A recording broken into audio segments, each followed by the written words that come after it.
amazing vehicle, and we look forward to having it manufactured here and doing what we can to help make this project work. So thank you, thank your team, and thank all of you for being here. I think it's going to be a great fit here in the Valley. Great, thanks. Thank you. Okay. Thank you, Senator. Senator Michael Rowley, 33rd District. Thank everyone for coming here, especially all the different divisions and all the categories of the community that we are very privileged to have you here. But I just want to take a moment. I want to talk about Steve. So in the last year, Sean O'Brien and I have had quite a few meetings with Steve. We've been down to Cincinnati, spent the whole day there. And when you're with Steve, you're going to realize something. The guy is magical. And I mean that from the bottom of my heart. He's always about creating, being innovative, and he's exciting. When you're around him, he's exciting. So when we got to the plant down there, Sean came up with the idea. He says, let's get down there and let's get dirty. Let's roll up the sleeves and let's see what's going on. So they take us around, they show us the wheel hub motor, how exciting that is. It's almost like thinking for the first time. It's not a combustional engine. Everything's different. And they had some UPS trucks they were working on there, and everything was exciting. And Steve says, let's go for a test drive. And so I was so excited because, we were raised with this plant. All my relatives worked here. All of our friends worked here. I mean, this plant, it just hurt so bad to see this go down. And when I met Steve, I just hope came back. And it was so exciting. And we got in this vehicle. And from the time you step on the gas, the acceleration of these vehicles, it's nothing like you could experience, and the stopping's even better. This is a serious product. This could change the way that we look at driving for the rest of our existence.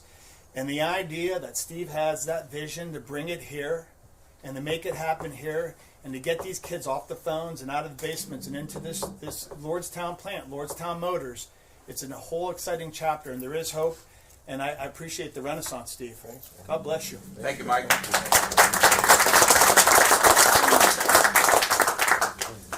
I'm Arno Hill, Lordstown Village Mayor. I think this is a fantastic opportunity. I don't know who came up with the name, but I kind of like the name too.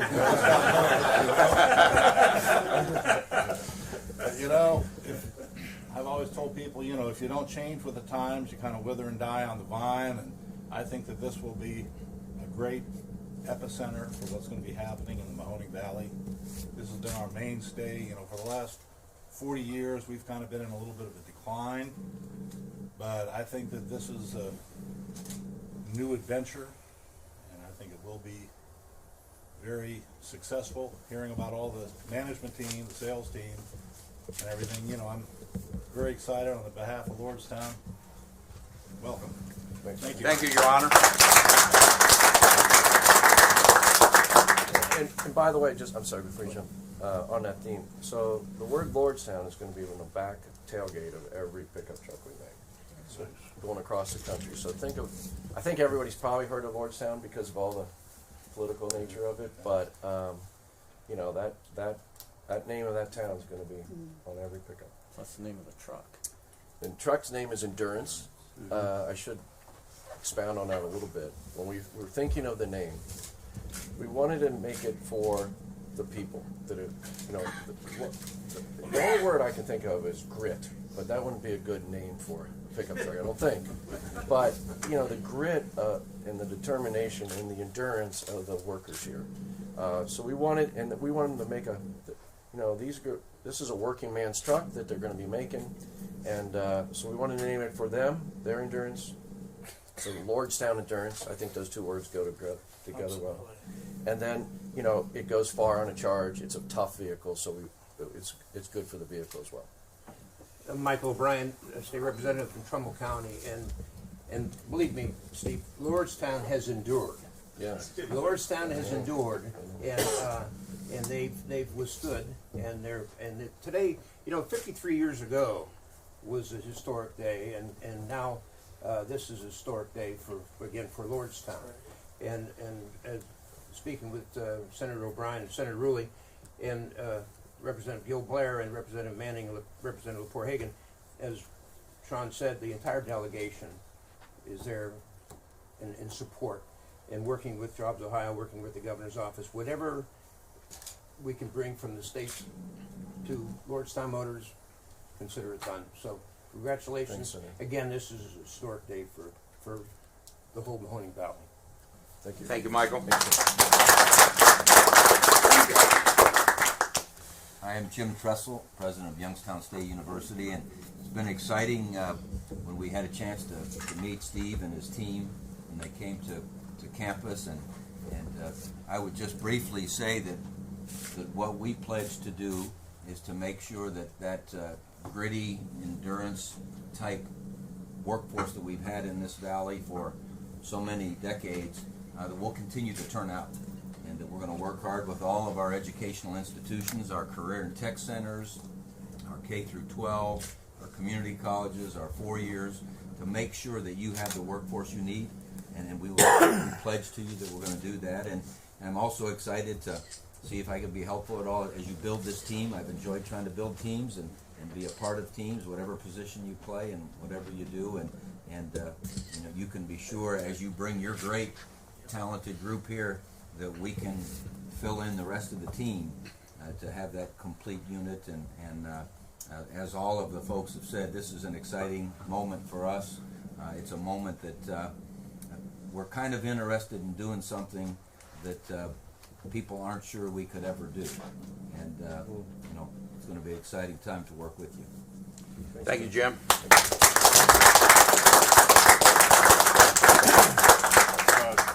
Dan Polifka, Trumbull County Commissioner. I'd like to acknowledge my colleagues, Frank Fuda, County Commissioner, and Mauro Cancela Mesa. We're glad that you chose Trumbull County to come here, and we appreciate all the work, and we're here to assist you. And it's just great that this hasn't sat idle for too long, and you're moving in, and whatever we can do to help assist. Mauro's the president, and if you don't want to say a few words, Mauro. No, just on behalf of the over, 200,000 citizens of Trumbull County, we just want to say thank you. You've restored hope in a lot of the people here, a lot of the workforce, and we stand at the ready to aid you locally, however we possibly can. So, just want to thank you. Thank you. Trumbull County, and when Tressel says he's going to build a team, it's a winning team. There you go. It's a football team, a college, a university. I'm pretty confident we're going to have a winning team here, and we're going to do well. Here's to the team.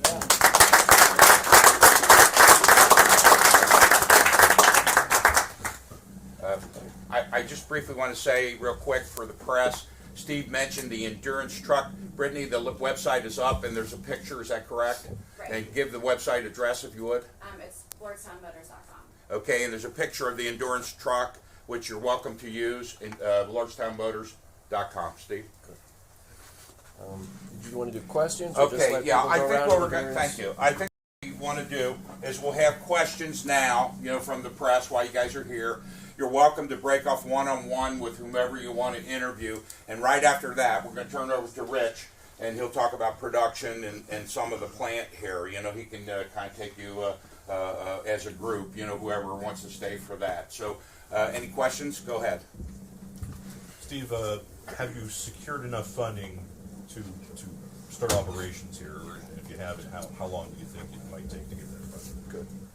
Well, we've been in kind of constant fundraising mode since we started this venture, and it's not complete yet, really. With the plant secured, that's when the majority of it is now able to kick off. We've retained a Cleveland-based investment banking firm. The founding partner of it, Mike Gibbons, is here, and we. Very shy. And so it's an ongoing effort, but really the serious fundraising started Thursday when we took the keys. You had told me earlier this year that you intended to use UAW workers. Is that still your intention? Yep, that's still our intent. We have not met with them, but we are scheduled to meet with them shortly, the UAW leadership. And so I can't say it definitively, but it is our intent. Steve, how much capital will it take to really get these operations up and running and produce those vehicles that you intend to? you know, I think I can say the number $300 million has been out in the press a bit. Right. I think it's safe to say it's going to be north of that, right? So we want to make sure we've got enough. Now, in this business, there's never enough in automotive. That's what we've learned that, right? But for the experience we already have from putting electric trucks on the road, and the engineering we've been doing for a year, and getting the plant in the shape it's got, it dramatically lessens the normal capital expenditures required to do this sort of thing. So we're doing it far less than a conventional OEM would do it, but it's in most circles it's a lot of money. We have the gentleman here that's doing all this for us. If you want to say that.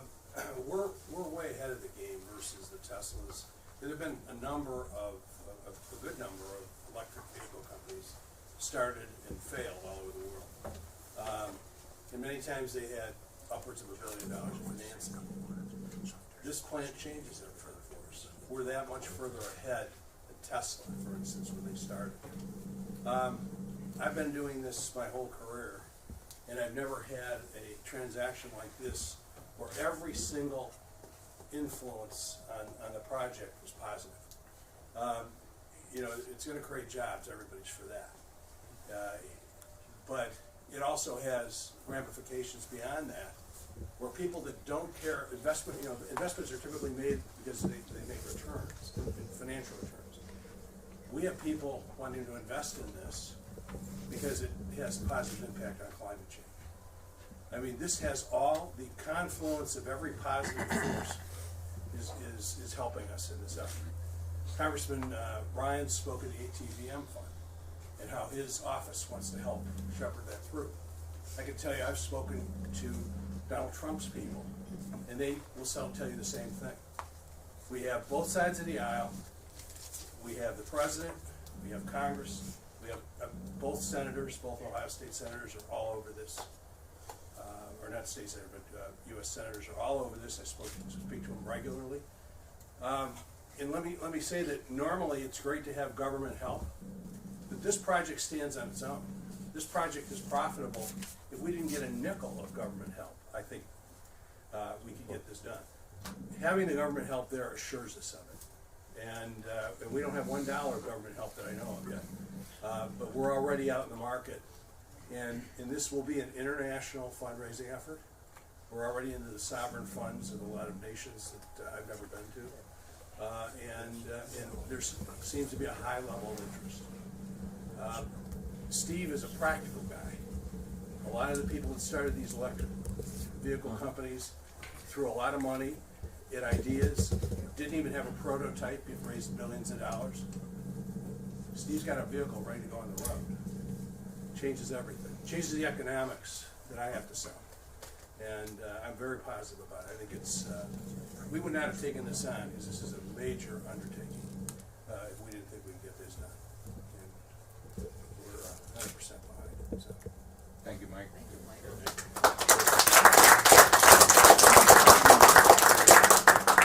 Just kind of given the history of what's happened here with GM, there's a lot of skeptics out there. What do you say to folks who say, you know, is this going to be a long-term commitment? Are these going to be good-paying jobs that are going to sustain, you know, a livelihood in the area? Yeah, again, with the whole epicenter premise, right? We don't want this plant to live from vehicle to vehicle, right? This particular vehicle gets past its life, and you got to pray and hope that another vehicle gets in here, right? We intend, again, it's our headquarters. It is, we're going to have, you know, we're starting with the first full-size pickup trucks. Our goal is to have an entire fleet of different types of vehicles, all electrification, right? So we're going to diversify it. We're not like a big OEM that could afford for one car not to do well, right? We have to do well with every vehicle we do, so especially the first one. So, you know, when you're a small, up-and-coming OEM, your focus is maniacal, right? We don't have any legacy gas stuff to protect or anything. Everything is about the electrification. And again, first mover market. We've already got pre-orders for these vehicles. We know there's a strong, we paid for a market survey from a very reputable company, bigger than we thought market for this, right? There's I think it goes without saying, but we wanted to prove it, right? Because the amount of dollars Mike's raising requires some proof, as much proof points as you can give, right? And so if we come out with the first electric pickup truck, I don't think we'll be able to make them fast enough. You might want to mention, we have Ernst & Young, largest accounting firm in the world. It's confirming our projections and providing a market study. We have Baker & Hostetler, who's probably done more large startups than anybody in the nation, and they're top lawyer on that. We've tried to put together the people you need to get a deal this large done. You know, I've made this case to any politician that'll listen to me, but I believe that this outcome is better for Youngstown than getting another vehicle from GM. Yeah. Every 7 years, Youngstown would say, what are you going to let us make this year? Or what's the next model we can make for you? And you take orders from Detroit. The new question is going to be how many of these are we going to make this year? Because your headquarters are going to be right here. And it's every new model is going to be developed here. They're going to be produced here. Youngstown, for the first time in my lifetime, is going to be in charge of its own destiny because Lordstown Motors is headquartered here, and the decisions are going to be made here. To build off of Steve's comments, I want to introduce John LaFleur. John, why don't you say a couple words to build off of that? Yeah, I don't want to take up too much time, but I just want to talk about the man and the mission. So, I was with Steve at Workhorse, developing the new vehicles and taking this vision he has and getting it done. Workhorse was a lot smaller than we're going to. So when Steve decided he wanted to take this W15 and transition over to a Lordstown motor vehicle, I joined him along with Julio Rodriguez, our CFO, and Steve says, "Okay, John, time to build the team." So when Mr. Trussell says build the team, I said, "Well, who can I get?" Well, he already had Rich Schmidt, our chief production officer, who has an incredible resume. So Rich and I have been teaming up to find the best talent out there. Steve's introduced a number of leaders in the industry outside of our company that have just given us a tremendous amount of support. So when I say we have a team, you know, literally we've built this up with the best from all different factions, all different companies.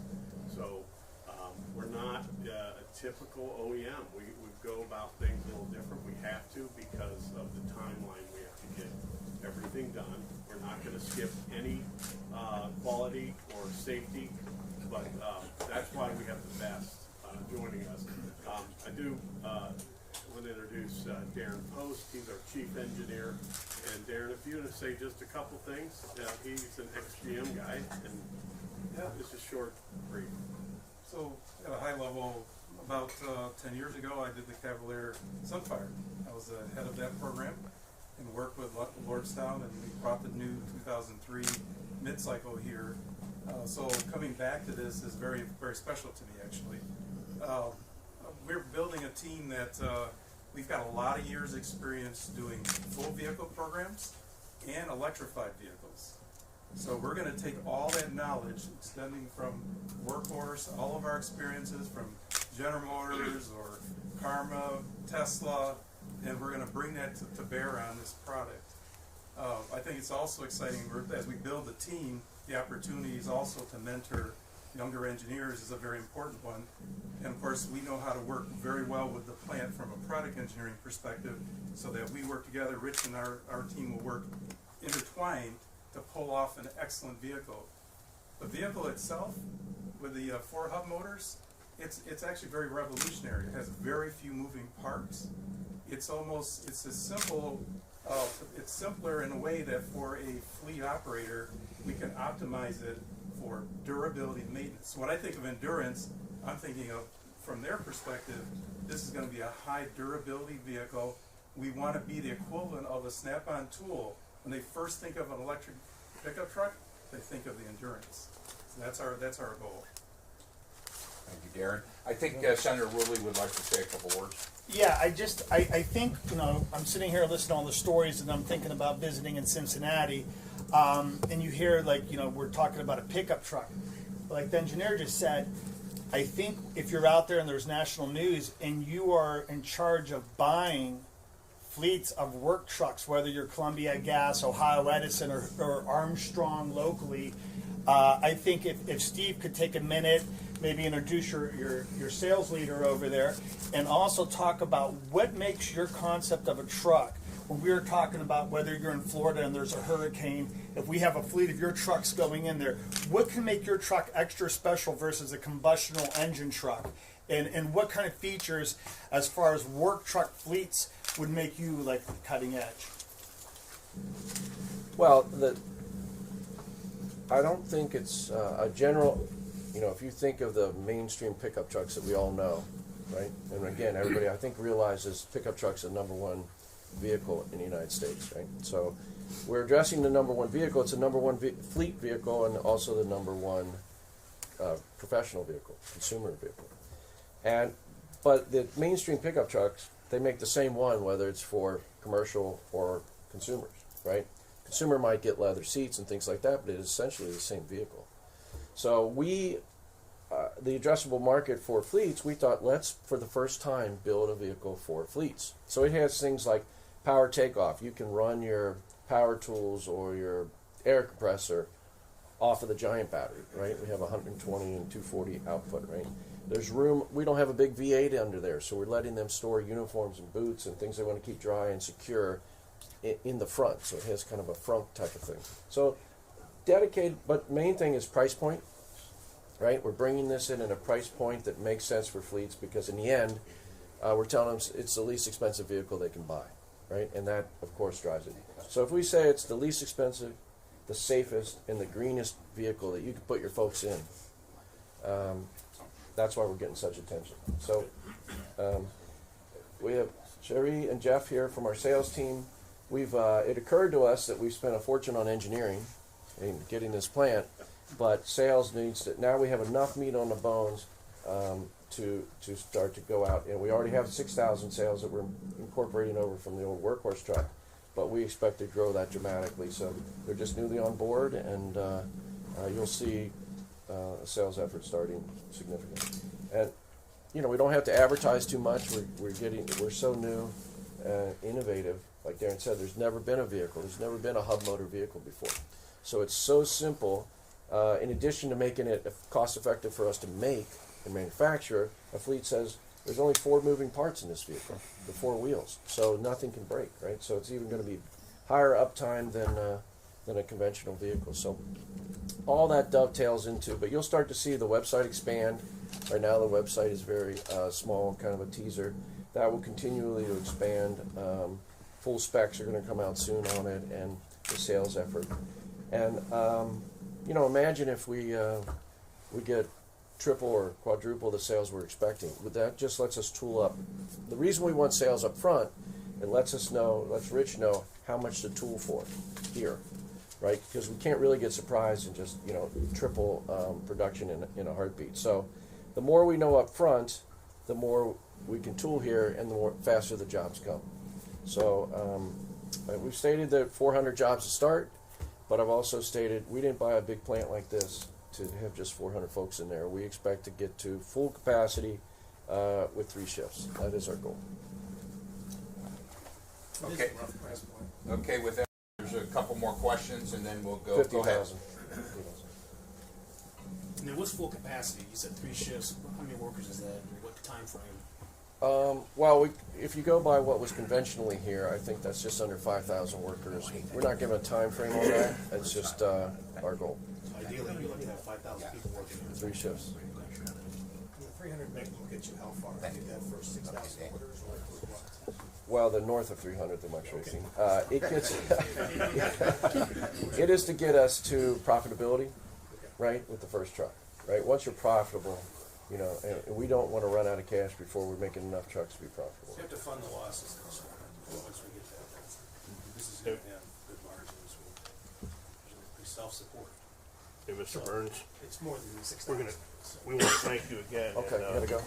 Okay. You know, just 2 weeks ago, we talked about an electric shuttle in downtown Warren, modeled after Hollywood, Florida. So I just talked to our commissioners here, myself, we're committed to, as we supported General Motors, to support you, so see how we can put some of these in our fleet as well. Good.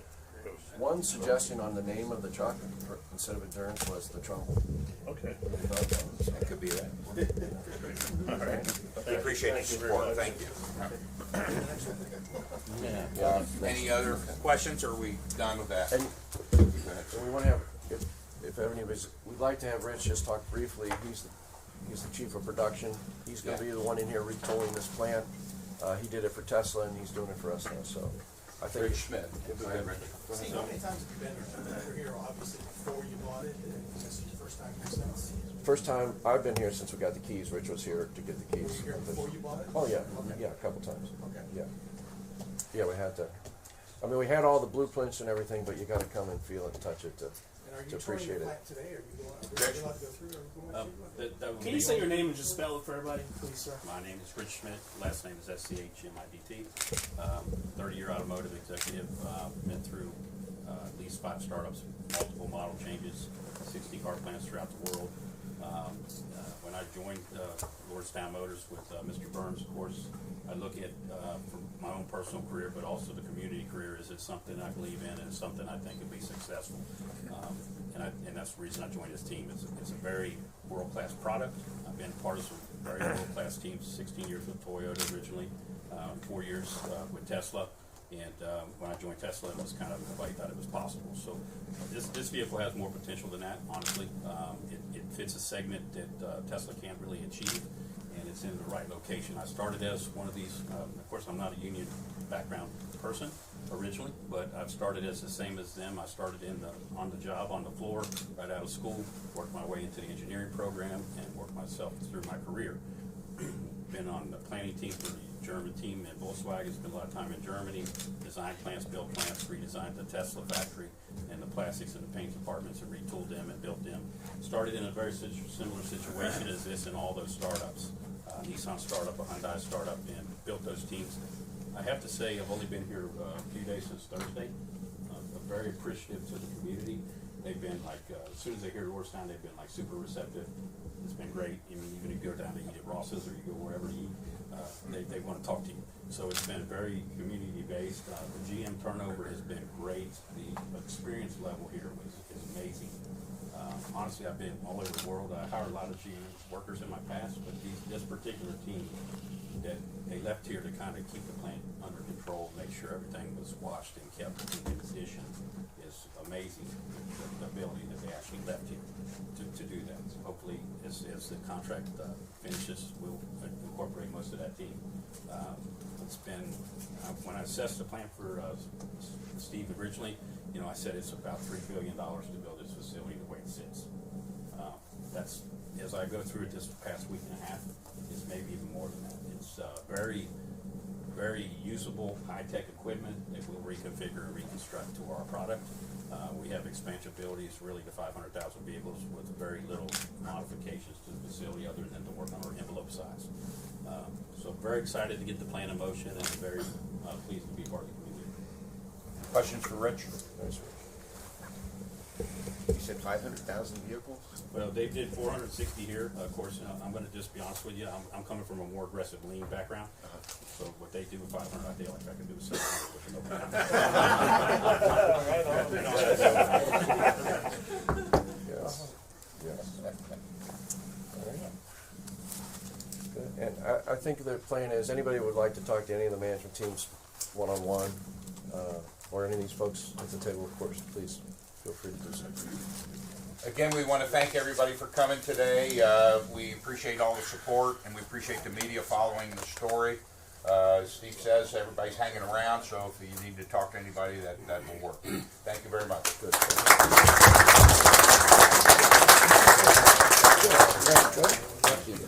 It's